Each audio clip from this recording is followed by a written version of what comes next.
Hi, I'm Savannah. They thought I couldn't hear them, not the nurse whispering, not the deal they made to keep me silent, but I heard everything. The bribe, the betrayal, the plan to erase me, forever. And from that hospital bed, I made a vow. I wouldn't scream, I wouldn't beg, I would wait until silence became my weapon. What would you do if the people you loved plotted to bury you alive? Before we begin, tell me, where are you listening from, and have you ever played dead just to stay alive? There was something unnerving about the sound of fluorescent lights. They buzzed like insects, a high, dull whine somewhere above me. At first I thought I was dreaming, but dreams don't have IV beeps, or the sour tang of antiseptic, or the weight of a too heavy blanket tucked under your arms by someone you can't see. I couldn't open my eyes. Not yet. My lashes felt glued shut. Every part of me was heavy, like someone had stacked bricks on my chest and legs. I tried moving a finger. Nothing. But I could hear. Footsteps approached, soft-soled shoes shuffling over polished linoleum. Then a female voice, light and clipped, probably young. A nurse? She's still unresponsive. Poor thing, she said with a sigh that didn't sound very sad. Another voice, lower, male, tight with irritation. He said she's a threat to everything if she wakes up. His exact words. A pause. Then let's hope she doesn't, the woman said, almost like a joke, though no one laughed. I wanted to scream. What are you talking about? I'm right here. I can hear you. But my throat refused to move. My body stayed limp, obedient to some force that didn't feel like mine. Then came another voice, gravelly, sharp. A man again, but different this time. Make sure she stays under. She's worth more unconscious than alive. Every word sliced through the fog. I wanted to sit up, demand answers, claw at the truth. But instead I froze, forced to listen, inside my own body. Trapped. The voices faded, replaced by the soft hum of machines and the occasional muted page over the intercom. I drifted in and out of awareness, not sleep, something closer to numbness. My mind raced in circles, but the rest of me stayed still. And then something flickered, like an old film reel in my brain jerking back to life. A memory. I'd been at work. I remember that clearly now. It was a boardroom meeting, tense, as usual. I'd pushed back hard on a new investor Gregory brought in behind my back. Then lunch with Jenna, my COO, where I was mid-sentence about restructuring, until my phone rang. It was Gregory. Hey, he said, all charm, let's meet for an early dinner. I miss you. That was the last thing I remembered. I never made it to the restaurant. No pain, no dizziness, no warning. Just black. But I wasn't sick. I wasn't sick. I ran 5 miles 3 times a week. I ate clean. The doctors had always said I was as steady as they come. So why was I here? Later, could have been night, maybe early morning, the room changed. I heard the soft scrape of heels and recognized the perfume even before I placed her voice. My mother-in-law. Still here, huh? She muttered under her breath. Stubborn even in a coma. She was standing so close I could feel the shift in air as she leaned over me. She was always too smart for her own good, Gregory said from somewhere to her left. Never knew when to stay quiet. My fingers twitched under the blanket, but no one noticed. You should have seen the way she questioned everything, he continued. Even asked the accountant to re-verify my expenses last quarter. Imagine that. Her own husband. She needed to learn who controls what, his mother snapped. Silence. Then fabric rustled. I felt something small and cold brush my collarbone. A moment later, it was gone. She won't need this, she said almost lazily. That's for women who stand tall. I knew exactly what she meant. The phoenix pin. A silver hairpin my grandmother had given me. I'd worn it every time I stood before a crowd, every time I closed a deal. It symbolized rebirth, strength, pride, and now, they stripped it off me like I was dead. I wanted to cry, not from pain, but from the sheer horror of it all. I was in a coma, not from illness, not from accident, but from someone's decision. Someone chose this for me. I waited, still. Days passed, I think. Hard to tell without windows, but I kept hearing things. Conversations half-whispered, snatches of truth that didn't add up. One night a voice, softer, younger, crept close to me. "She doesn't look unstable," the girl said. "A trainee, maybe." "No, she doesn't," another nurse replied. "But the doctor's pretending her vitals are fluctuating. It's the husband and the mother. They wired the money already." I couldn't breathe. Not from fear, rage. I lay there while they sold my life like a cheap stock. I listened as my name became a threat, my body, a pawn, my mind, a liability. And I decided, if this is what they wanted, I'd give it to them. I'd be their perfect little patient, their silent, sleeping puppet. But only for now. They thought I was gone, that I couldn't fight back. But I wasn't gone. I was watching, and they had no idea what was coming. I let the tears gather without falling. I let the machines beep as if nothing changed. But inside, I was taking names and counting every lie. I stayed still, my body an empty shell, but my mind, alive, alert, clung to every word. They thought I was nothing but a husk, drifting quietly toward a vegetative end. But I was awake, not just physically but wide-eyed in a way I hadn't been in years. I was watching them, listening, breathing behind still eyelids, and I waited for the next lie they'd let slip. It came late one afternoon when the beeping from my monitor softened and the sun dipped low enough to cast long gold streaks across the floor. "Dr. Menson?" Gregory's voice, smooth and rehearsed, cut through the quiet. "We'll go public with her retirement next quarter. The board's already aligned. She signed everything we needed before her collapse. Hell, she didn't even read it." Did he just say I signed it? There was a pause. The kind that hangs too long, waited with hesitation. Then the doctor muttered, "And if someone asks for confirmation..." Gregory chuckled, like this was some light business move. "We'll show them the documents. She signed. Her signature's right there." No, I didn't. I never would have. Inside, I felt the kind of panic that doesn't scream. It sharpens, tightens. I replayed every document I'd signed in the last 6 months. I couldn't remember signing anything about succession, and if Gregory was forging documents behind my back, then I had more to fear than just betrayal. I had a war to prepare for. But fear, once felt, needs somewhere to go. Mine tunneled straight to calculation.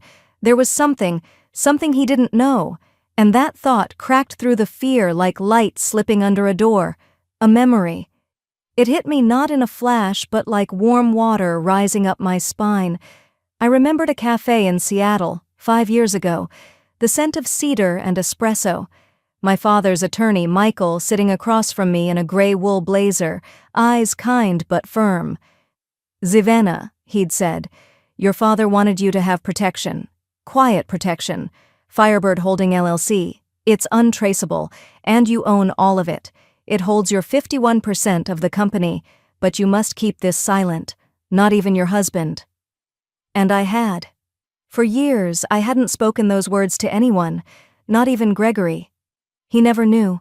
While he paraded around as CEO, while his mother wormed her way into every decision, while they treated me like a temporary inconvenience, my name, or at least the name I chose, still held the throne. My hand may not have signed the paper, but my trust still owned the crown. They didn't even know they were trying to steal a castle I'd already buried deep underground. The absurdity of it hit me. I wanted to laugh, but I didn't. I couldn't. So I just breathed, in and out, counted the sounds in the room, waited for something I could use, and then he walked in. I'd heard his steps before, lighter, slower than the others. The night nurse. Adam. He was humming again, a tune I didn't recognize, but it calmed the room in a way no sedative could. He adjusted the IV drip quietly, his touch gentle. No unnecessary chatter, no fake pity in his voice, just presence, human presence. And then something clicked. Adam. I'd seen his face before, years ago. a fundraiser for underprivileged students in healthcare. His sister had been one of the first to receive our scholarship program. Smart girl, determined. I had spoken to them briefly that night. He'd held her hand so tightly, you could see how much he wanted her to succeed. Could I trust him? Or had they already paid him off like the rest? Still, I began to observe. Every night he came. He didn't talk much, just small hums, occasional soft laughter when nurses joked in the hall. Once he whispered to another nurse, "I hate how they treat her, like she's already gone." My heart moved just a little. I didn't know yet if he'd help me. But he hadn't sold his soul to them. That was something. Then came the night that carved a permanent scar into the silence. It was well past midnight. The lights in my room had dimmed to a faint bluish hue. My eyes were still closed, but I heard the door creak open. Footsteps. Heels. A woman. Then, "Shut the door." Lorraine, followed by Gregory's voice, lower now, and another, muffled, precise. Our family lawyer, Malcolm. "Everything's ready," Gregory said. "As soon as the ink dries with the investor from Dubai, we sell 35%. That'll cover the next phase." "You mean your yacht?" Lorraine snapped. "Semantics!" I would have rolled my eyes if I dared. Malcolm cleared his throat. "There's just the matter of the remaining shares. Technically, she never deserved them," Lorraine spat. "Her father gave them out of guilt. She was just a girl with a biology degree. He handed her the company like a broken toy and said, 'Fix it.'" A pause. Then something heavy dropped onto the table by my bed. A bag? Papers? "She's not coming back, Lorraine," Gregory said, voice dry. "Let it go." But I wasn't gone. I wasn't even far. They didn't know the one piece they hadn't touched, the fire at the center of everything, still belonged to me. And I was done pretending it didn't. Their words echoed like footsteps in a marble hall, cold and arrogant. They believed they were standing on solid ground, but underneath them, I'd buried landmines. They'd laugh, plan, move on, until one day, the ground would shift beneath their feet, and they'd never even see me coming. That next morning, just as sunlight cracked between the blinds, I heard something that snapped me awake more sharply than any pain ever had. A voice, soft but steady, female, firm enough to carry through the narrow slit of the hospital door left ajar overnight. The dose was doubled. "I don't like this, Greg. I'm a nurse, not an assassin." She was standing just outside, her back toward my room. I couldn't see her face, but I recognized that voice. Nurse Mila. Always polite, always precise. I'd seen her count pills like lives depended on it. Now she was whispering like one already had. I lay perfectly still, my limbs heavy with medication, but my mind was a flurry of alarms. Double dose? Assassin? Greg? She shifted her weight, glanced into my room for just a second, and moved on, clearly assuming I was still out cold. She didn't know I was awake now. Fully aware. Or maybe she did. I counted the seconds after she walked away. I didn't blink. I didn't breathe too hard. Every sound in that hallway suddenly held weight. Shoes squeaking, cartwheels turning, a cough from a far-off room, but her words stayed louder in my head than anything else. "We need her quiet. Forever." That came a few minutes later. Same voice, same tone, same damn hallway. I could barely make it out, but she must have stopped again, maybe taking another call. Lorraine said, "Once she's gone, we restructure, make it look like an accident." Gone, not fired, not retired, gone. I felt something shift deep inside me, not just fear, but the icy click of understanding. This wasn't about pushing me out of the company. They wanted me erased from the picture entirely. Quieted. Frozen. Legally incapacitated, if not worse. It was a strange kind of panic, muted by medication, yet sharp enough to cut through every sleepy haze in my brain. I tried to move my hand. Nothing, not even a twitch. But something else stirred. A memory. It rushed in so vividly I could almost smell the leather of my father's old study again. "Never put your full name on what's yours," he had said, back when I was still building prototypes on napkins. Build in silence. Trust is good. Paper is better. He helped me set up Firebird Holding LLC, a structure that held my 51% share in the company. Not under Zavena's name, not even traceable by marriage. A legal ghost, unless you knew where to look. Gregory never asked. He'd smiled at my simple little trust and waved it off like it was quaint, but tucked deep in the fine print was a clause I'd barely thought about until now. In the event of medical incapacitation, full proxy control will shift to the designated trustee. Margaret. Just thinking her name made me exhale a dry laugh, almost bitter. She hadn't spoken to me in years, not after the argument in Geneva, not after she stormed out with her sharp words and even sharper ethics, but she was still listed in the trust, and if I was right, they had no idea she still existed, let alone what she could do. They thought I was defenseless. They had no idea they were poking a dragon asleep under the floorboards. Time moved differently after that. Hours melted together.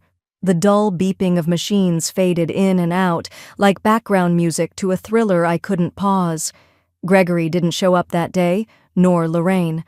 Maybe they thought the sedatives were doing their job. Maybe they thought their bribed nurse had earned her bonus.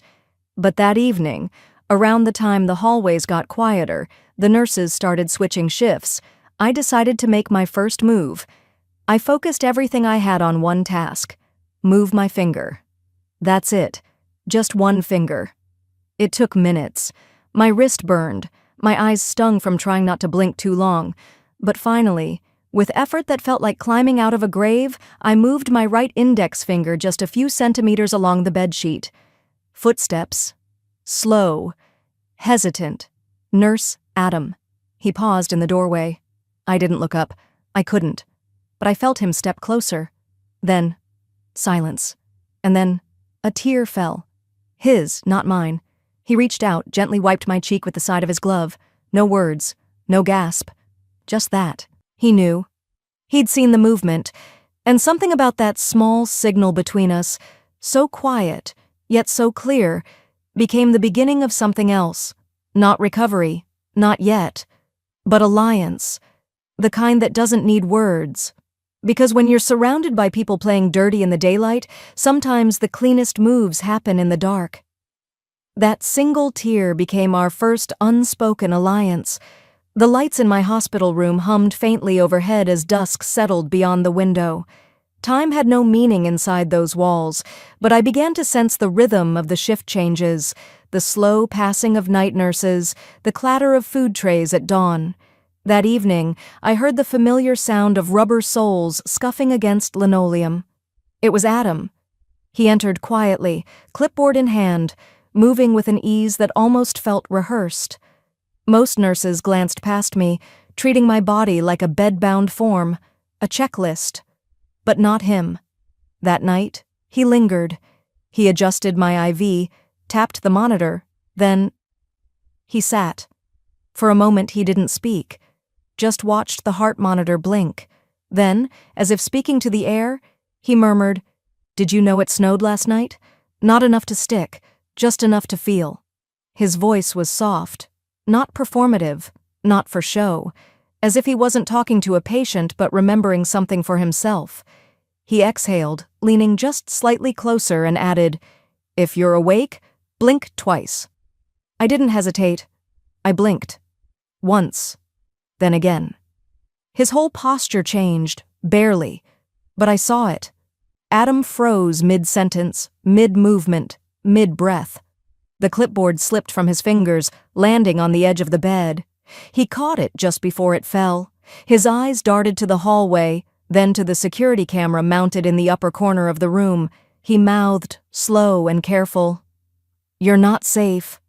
Then, with hands calm and routine, he tucked the blanket around my shoulders and slid something thin into the folds near my hip, just a flick of yellow paper. I didn't react, not outwardly, just kept my face still, my breath steady.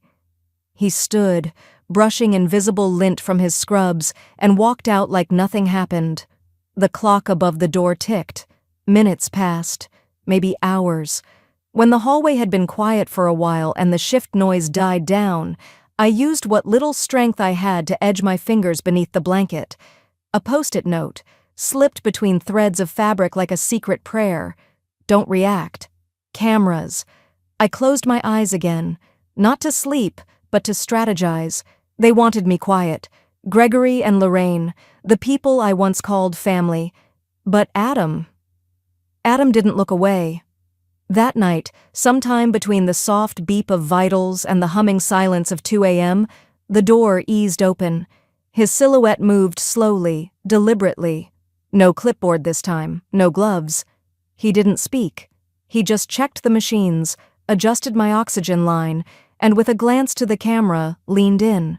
I felt it before I saw it, something firm beneath my pillow. When he left, I waited 3 full minutes before nudging my fingers under my head. A folded piece of paper. I flattened it against my palm. They're planning something. I overheard Lorraine. They want to move you to a private facility in 2 days. Off the books. I swallowed hard. My pulse quickened. A private facility? Off the books? That meant no record, no oversight, no Adam. They wanted me gone. Physically, legally, and silently. But I still had one name, one card left in a deck they didn't know I kept. I used the corner of the paper, pressing it slowly into my palm, dragging invisible ink across invisible skin. I need to contact Margaret Lane. If there was one person in this world Gregory couldn't manipulate, it was her. My former mentor. Brilliant, cold, principled. We hadn't spoken in over a decade. But she had once told me, if the day ever comes when you can't speak for yourself, make sure I'm the one holding the pen. I never expected to need that promise. But now, she might be the only person who could burn this whole farce to the ground. The next morning, Adam returned. His eyes met mine, directly. No more pretending. He changed my dressing, lowered the blinds, and bent slightly closer under the guise of checking the IV. "I'll try," he whispered, lips barely moving. "But she's not easy to find, and Gregory, he has the board in his pocket." My eyes didn't blink. I didn't flinch, but something in me solidified. This wouldn't be fought through legal papers or medical charts. Not anymore. They controlled the system. We had to go around it, beneath it, underground. Adam lingered a moment longer, pressing a hand briefly against my wrist, not for a pulse, but connection. And I understood. He wasn't just risking his job. He was risking everything. For a woman the world thought was asleep, but I was more awake than ever.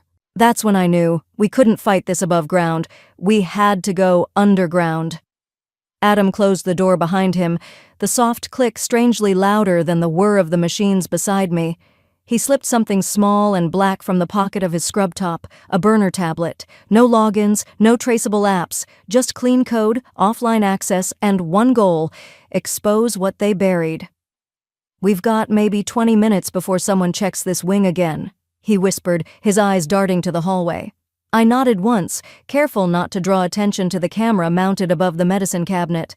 Adam placed the tablet in front of me and angled it just enough so I could see while lying down. "Let's see what they think you are." On the screen, he opened a file labeled with my patient ID. A chart bloomed to life, my biometric records for the past 12 weeks, heart rate, oxygen saturation, brainwave activity, pupil response logs. There was a time-stamped spike at 4:22 p.m., the same hour Gregory had shouted outside my room, furious over some clause in the board agreement. Another one, 2 days later, during a shift change. My pupils had reacted to light stimuli that same morning, consistently, over and over, small signs of consciousness, all ignored. Your brain never flatlined. They cherry-picked the data. Adam's voice shook with disgust. These people, they knew. I didn't blink. I didn't flinch. But something inside me curled, tight, deliberate. A few quiet minutes passed. He slid the tablet back into his pocket. Then he said the thing that sealed everything. "They didn't miss it, Zavena. They covered it." Later that night, long after the fluorescent hallway lights dimmed into that tired yellow glow hospitals reserve for pretending to rest, Adam came back. I had barely closed my eyes when I heard the soft shuffle of his sneakers. This time, no tablet, no machines, just a folded square of paper pressed beneath the pillow behind my neck. Once he left, I reached back, my fingers stiff but not useless. I unfolded it beneath the blanket, eyes scanning the sharp pen strokes in the faintest sliver of moonlight from the blinds. They're planning something. I overheard Lorraine. They want to move you to a private facility in 2 days, off the books. I breathed once, slow and controlled. 2 days. That's how long I had. I looked at my palm, then used the tip of a pen he'd left earlier to press tiny, deliberate dots into my skin. Braille-like marks that wouldn't be noticed unless someone knew what to look for. I scrawled back, I need to contact Margaret Lane. When Adam returned in the morning for the official rounds, I felt the gentle touch of his gloved hand grazing my palm. Then it was gone, and with it, my message. He didn't speak, but the corner of his mouth twitched. An hour later, he returned with an IV bag in one hand and what looked like a clipboard in the other. Once again, only the camera near the door blinked red. But not the one outside the hallway, because that one, as Adam had discovered, had never been connected to the admin network. A security oversight, or maybe just arrogance. He wheeled my bed slightly so I could see the reflection from the metal tray behind him. Then he angled a mirror, showing me the hallway footage he had queued up. Gregory leaned against the wall, arms crossed, laughing. Lorraine sipped from a travel mug like she owned the place. "She'll be a vegetable by Friday," she smirked. "Frozen shares, no proxy votes, clean slate." Gregory grinned. "Hell, I might take her parking spot too." I clenched my fist beneath the blanket, nails digging into my palm. That same hand had once signed the paperwork giving them both roles in our board. I had believed in balance. I had believed in family. But that night, I believed in war. After Adam tucked the flash drive into a cavity in my headrest, hidden beneath the emergency chart, I said something I hadn't spoken aloud in weeks. They underestimated a silent woman. Adam didn't reply, but he didn't look away either. As night bled back into the sterile quiet of the early morning shift, I stared at the ceiling tiles, counting the slow, rhythmic beeps of my heart monitor. Too slow, too stable. I needed to disappear. I needed to vanish from the machine entirely, so that when they moved to transfer me, there'd be nothing to move. Adam returned at 5:13 a.m. sharp. Shift change chaos. Perfect time. "You sure about this?" he asked, barely audible as he held up a blank ID badge and a tablet running unauthorized code. "If I stay on their system, I'm theirs. If I vanish, I'm mine."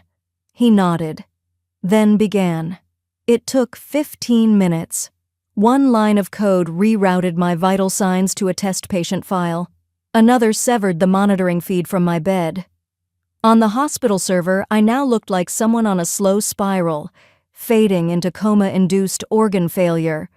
In the hallway, Gregory passed by. He didn't glance in, but I saw him stop at the end of the corridor and pull out his phone.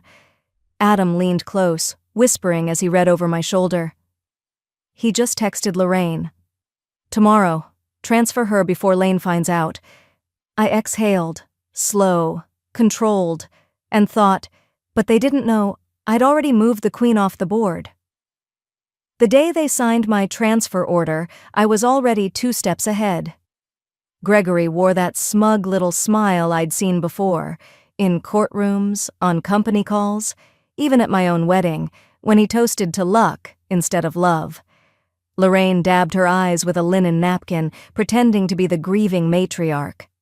"It's time," she sighed, shaking her head with just enough sorrow to fool anyone who didn't know her. "She'll get the care she needs." What they meant was, she won't be our problem anymore. The plan was to move me to a long-term palliative facility 2 hours north, one that looked like a retirement resort from the outside, but inside, it was the final stop. Minimal oversight, quiet rooms, no press, no questions, a place where inconvenient wives were placed like old furniture, still technically alive, but out of the way. I lay motionless as Gregory signed the transfer form in front of the attending nurse. I heard the click of his pen, the rustle of paper. "She's fading fast," he said to the nurse with mock concern. "She deserves a peaceful place to rest." Rest my foot, I thought. I could feel my pulse pounding in my ears. They wanted to bury me alive in bureaucracy. But I'd already taken the queen off the board. The night before, Adam had slipped in through the side stairwell, bypassing hospital security like it was a high school fire drill. His team, a pair of retired paramedics in navy jackets and civilian jeans, followed quietly. No flashy gear, just calm precision. I had memorized every step. That morning, when the real ambulance crew was en route, Adam's team intercepted the dispatch call with a false confirmation. While the original driver waited at the wrong loading dock, the imposters entered through the staff entrance like they'd done it 100 times, which, frankly, they had. When the nurses wheeled me out, I kept my eyes half-lidded and my breathing shallow. No one questioned it. They never do when the chart says coma. That word silences all doubt. I felt the gurney roll over the concrete lip and into the back of the van. The doors closed. For a long moment, it was just the hum of the engine and the weight of everything I hadn't said. Then the man riding in back with me leaned close. "You can sit up now, Mrs. Grayson." I peeled open my eyes fully, no longer needing to fake. The world tilted as I sat upright for the first time in weeks. No tubes, no monitors, no wires tugging at my skin. Outside, city blocks flickered past the tinted windows like memory fragments. I inhaled fully. I wasn't free, not yet, but I was moving. We arrived at the safe house just after midday, a 2-story craftsman tucked behind a church parking lot. Adam had chosen it well, anonymous but sturdy, quiet but connected. Inside, everything smelled like pine cleaner and fresh paint. He showed me to the room. There was a desk, a laptop, a locked cabinet already labeled with my name. The paramedic set a blanket over my lap. "You're safe here," he said simply, and left. When I opened the laptop, a series of encrypted files began to populate the screen. Medical billing statements, trust disbursements, voice recordings clipped from Gregory's office meetings. I clicked one. "Whoa, once she's out of the picture, we can push the POA through probate faster," Gregory said, his voice sharp. "Savannah was always too hands-on. We need someone more controllable." The file ended. I stared at the screen for a long time. They wanted a puppet. They forgot I built the damn stage. I worked through the afternoon, stitching together a web from all the data Adam had smuggled out over the last 2 weeks. Every time they lied about my condition, about the company, about my capacity to fight, it had left a paper trail. And now I had the map. As the sun sank, I changed into a fresh shirt, one that didn't smell like antiseptic and betrayal. I tied my hair back for the first time in what felt like years. Simple things, but they anchored me. Back at the supposed care facility, Gregory arrived late, as he always did when something needed signing. He walked in with an espresso in one hand and his lawyer on speed dial. But the moment he reached the front desk, something shifted. The nurse looked up from her clipboard. "I'm sorry, sir. What patient?" Gregory blinked. "Savannah Grayson. She was transferred here this morning." The nurse frowned. "No one by that name has been admitted today." Gregory's face twitched. "That can't be right. I signed the transfer papers myself." "I understand," she said, calm but firm. "But there's no record of that name in our system. Would you like to speak to the intake director?" He stammered something about checking with the ambulance crew. He stepped outside, phone already pressed to his ear. What he didn't know? That crew didn't exist anymore. Back in the safe house, I watched from my laptop as a backdoor program activated. The footage from the hallway security cam, the one they thought was disconnected, was now queued for upload. I watched myself being wheeled out, watched Gregory standing outside my hospital room, whispering, laughing, his voice clear. "She'll be out of our hair by tomorrow, and with her out of the way, the board votes won't be a problem." I hovered over the submit button. Not yet. They weren't panicking enough. Not yet. but soon. Because the transfer they orchestrated? It never happened. And the woman they thought they'd erased? She just logged back in. That's when the panic began, and the masks started slipping. It was almost satisfying, watching it unfold from the quiet of a nondescript apartment tucked behind rows of dry cleaning shops and aging trees, the kind of place no one ever thinks to look. The blinds were half drawn, a pot of peppermint tea steeped beside me, and in my lap, a laptop hummed softly as it rendered file after file into clean, cold evidence. There were no monitors beeping around me anymore, no saline drips or plastic tubes taped to my skin. I was alone, alive, awake, and finally, in control. I clicked send.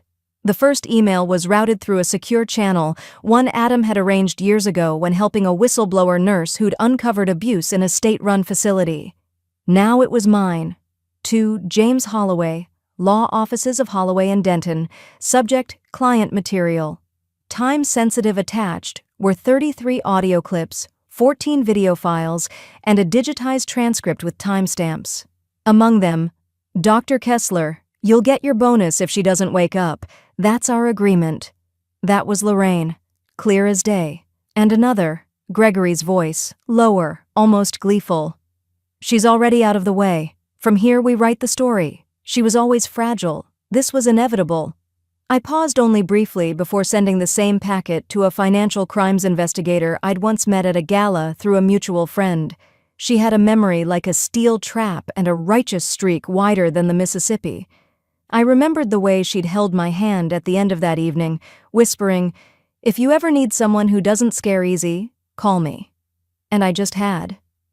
The third email went to the Health and Human Services Office of the Inspector General, specifically to a contact flagged by Adam, a quiet but relentless analyst who specialized in insurance fraud and physician kickbacks. It didn't matter if they ignored it for a day or a week. The moment one thread was tugged, the whole web would unravel. I sat back, let my shoulders drop, and finally exhaled. Quiet vengeance has its own rhythm. It doesn't scream. It sips tea while the match burns down. As dusk settled, I picked up an old phone, the kind you use only once. The number I dialed wasn't saved anywhere. It rang 3 times. "Hello?" came a woman's voice. Calm, steady. "It's V. I need a story placed. No names, just enough to light a fuse." There was a brief silence, then a chuckle. "Took you long enough." Her name was Dana Sharp. Years ago, I'd helped her when her own mother was placed into a facility under false pretenses, signed off by a brother looking to sell her estate. That's when Dana changed careers and became a journalist, not the kind chasing clicks, the kind who knew when to wait, when to strike, and when to disappear. We didn't need to say much. She understood before I finished the outline. "Send me a single image," she said, "something real, something undeniable. I'll take care of the rest." I opened my files again, found the clip of Gregory handing an envelope to a hospital board member in a parking garage. The timestamp, the license plate, clear as crystal. Click. Sent. The next day moved like smoke, slow and thick, curling around every corner of their lives. At a medical finance conference in D.C., Gregory stepped out from a luncheon panel to find a tall man in a gray suit waiting by the hallway coffee stand. "Dr. Fenton?" the man asked, flipping a badge. "Mind if I ask you a few questions? Just routine." Gregory, ever the composed liar, smiled stiffly. "Of course, though I have a flight in an hour." "It won't take long," the agent said. "It's about a few recent financial transactions tied to your name and account." I imagined the sweat forming just beneath his collar, the twitch in his jaw. He always hated not being the smartest man in the room. Meanwhile, Lorraine was at home, still in her yoga pants, her hair piled carelessly atop her head, pacing the kitchen and yelling into her phone. "What do you mean there's a review of my board appointment? What issue? That seat was mine legally." I could hear her shrill tone in my head like it was echoing off the cabinets. She was never good under pressure.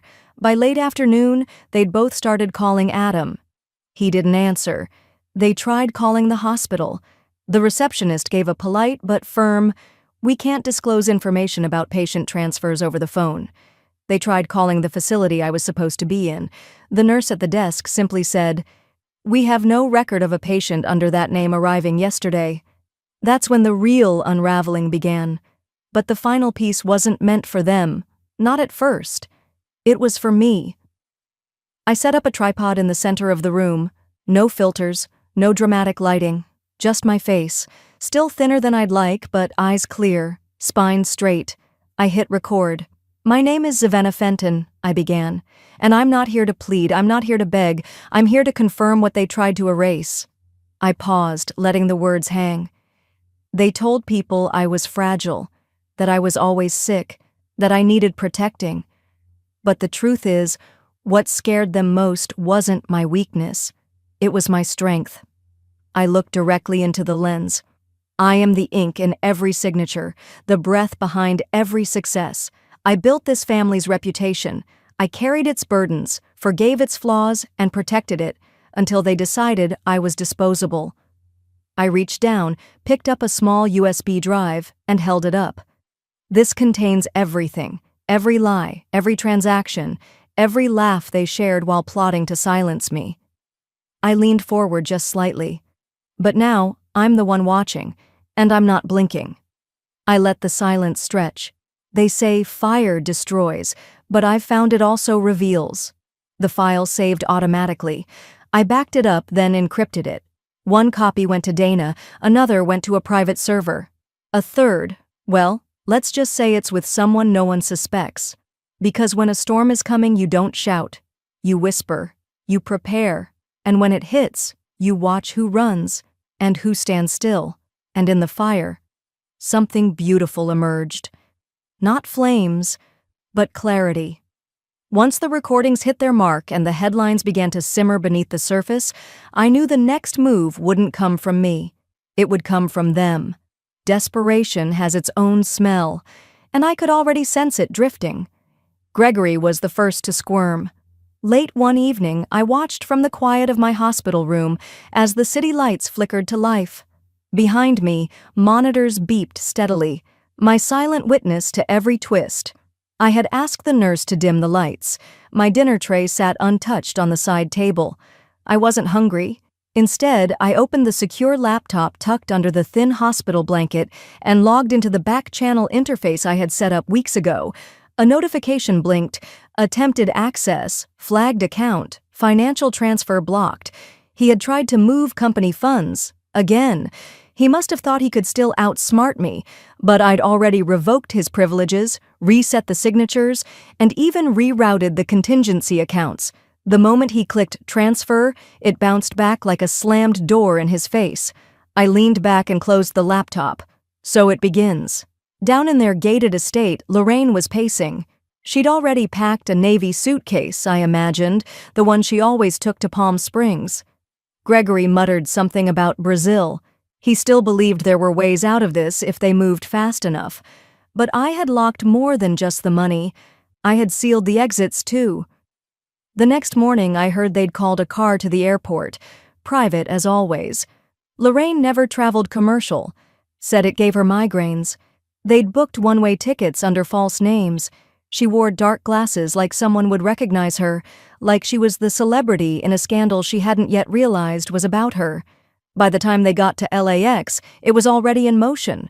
Gregory handed over his ID. The TSA agent looked at the screen, nodded, then called another agent over with a low murmur. Lorraine's lip twitched as a third officer came from behind the barrier. "Sir, would you come with us?" "What the hell is this?" Gregory's voice rose.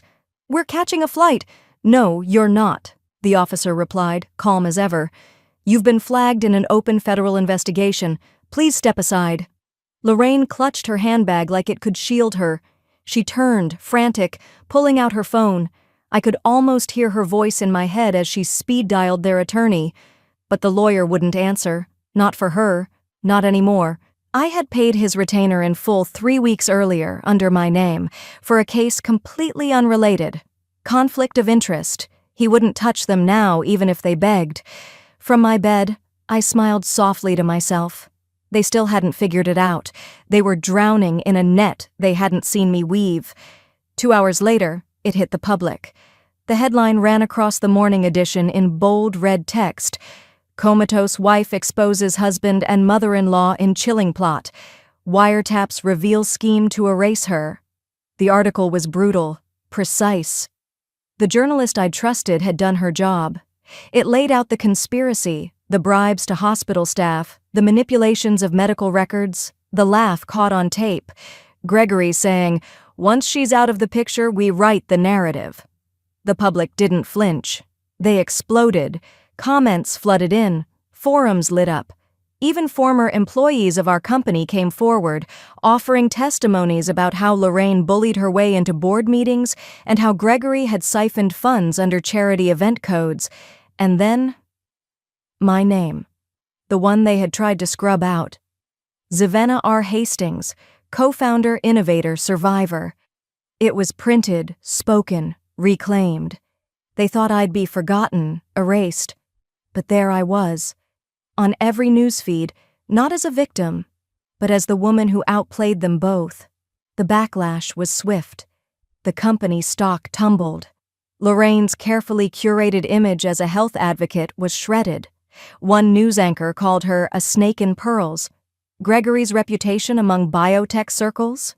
Finished. No one wants to be associated with a man who plotted against his own wife.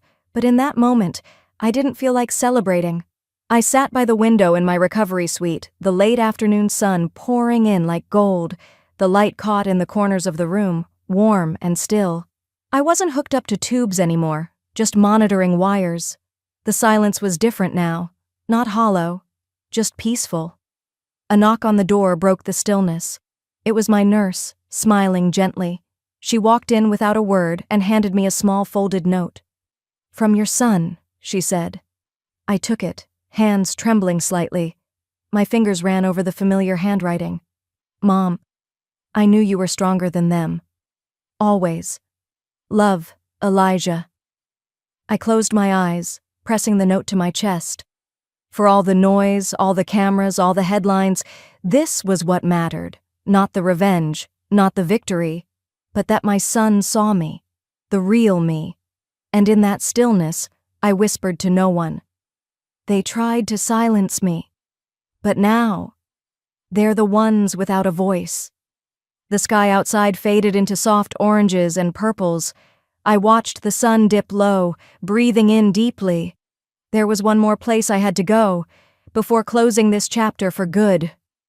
It was early, the kind of morning where the sun isn't quite ready to rise, but the air hums with the promise of motion. I slipped into a black wool coat, no makeup, no entourage, no lawyer beside me. Just me. The car pulled up outside the downtown high-rise, a building that once looked like a fortress of betrayal, but this morning it was just glass and steel. Nothing more, nothing less. I stepped out, heels clicking gently across the marble entrance as the security guard, new, polite, unfamiliar, held the door open. "Good morning, Ms. Zavenna," he said with a quiet nod. Not Mrs. Dalton, not the coma patient, just Zavenna, the name I'd rebuilt. The elevator ride was silent. 8th floor, executive boardroom. As the doors slid open, a dozen heads turned. The staff, none of whom were here back when Gregory ruled, stood up from their seats. No one barked orders. No one scrambled. They rose because they wanted to. "Good morning," I said simply, and took my seat at the head of the table. Across from me sat an empty leather chair, the same one Gregory used to lounge in, elbows wide, voice louder than necessary. Now it sat untouched, pushed just slightly back from the table, as if even the room didn't want him to return. I didn't stare at it long. I didn't need to. The power it once represented didn't matter anymore. The meeting was short, purposeful. We reviewed the quarterly reports, discussed a new initiative on accessible care technology, one I'd spent years dreaming of when no one thought I'd speak again. Then, the papers came out, the final legal transfer, ownership, in full. The company I'd co-founded, the one they tried to erase me from. The lawyer handed me a blue folder. "All set, Mrs. Zavenna. Just one signature left." I took the pen, signed across the dotted line, and closed the folder. Then I looked up. From this point forward, this company will be run with ethics, dignity, and vision, nothing less. There was no applause, no big speech, just a quiet murmur of agreement and a few nods from faces that actually believed in what they were building. That was more than enough. By the time I stepped out of the building, the sun had finally risen. I didn't call anyone. I didn't go home. Not yet. There was one more place I needed to stop before I could breathe again. It was a small cemetery on the east side of town, the kind with more trees than graves. I parked beneath a cottonwood and walked the familiar path to the stone I hadn't visited in too long. My father's name was etched in simple lettering. No flashy epitaph, just his name and the years he lived. I sat down in the grass beside him, the way I used to when I was young and overwhelmed, and he'd just listen without trying to fix me. I pulled a single lily from my coat pocket and laid it gently at the base of the stone. "You were right," I said. My voice didn't shake. I was more than they ever deserved, but I had to lose everything to see it. The wind answered with a soft push through the trees. I stayed for a while, long enough to let the silence say what words couldn't. Later that evening, I drove toward a house that had sat empty for years, a place I bought once, thinking it might become a sanctuary someday. Tonight, it did. It wasn't grand. A quiet lake house tucked into a hillside, with chipped paint on the deck railings and a wind chime that had tangled over time. I unlocked the front door and stepped inside. No staff, no machines humming in the corners, no unwanted voices. Just peace. I kicked off my shoes and walked barefoot across the wood floor. The place smelled like cedar and dust and quiet. I slid open the glass doors that looked out over the lake. The breeze swept through like an old friend. I heard the gravel crunch out front. My son's car. He stepped in with a stack of books under one arm and a mug in the other. "Hope you're still a tea drinker," he smiled. "Always," I said, taking it from him. We sat on the old sofa facing the water. No TV, no distractions, just mother and son, finally in the same moment at the same time, no crisis between us. He glanced at me, curious. "Do you ever miss them?" I looked out at the lake, where the reflection of the moon rippled like a memory that refused to stay still. "I don't miss who I thought they were," I said, "and that's a very different thing." He didn't press. He just nodded and sipped his tea. A few days later, as the wind settled into early fall, a letter arrived from the state attorney's office. I opened it slowly. The words were simple: "All charges successfully prosecuted. Your testimony closed the case." I read it twice, then folded it neatly and walked to the fireplace. I didn't burn it in anger. I didn't keep it for pride. I placed it gently among the kindling and lit the match. The flame caught with a soft whoosh, and I watched as it turned paper into memory, and memory into ash. Then I stepped outside, barefoot in the grass, the wind lifting strands of my hair. Sometimes survival isn't loud, sometimes it looks like peace.